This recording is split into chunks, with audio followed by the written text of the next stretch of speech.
Hey guys! Today we're going to make some braised daikon. Peel and chop some daikon.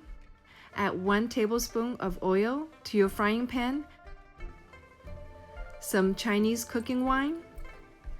About 1 cup of soy sauce. About 1 tablespoon of dark soy sauce. 2 tablespoons of sugar.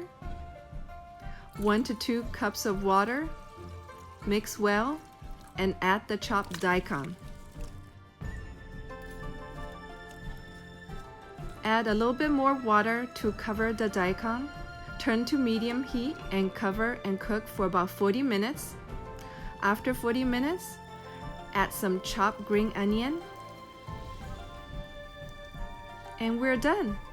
This is a very simple Chinese vegetarian dish. Thank you for watching. Please like and subscribe. I'll see you in the next video.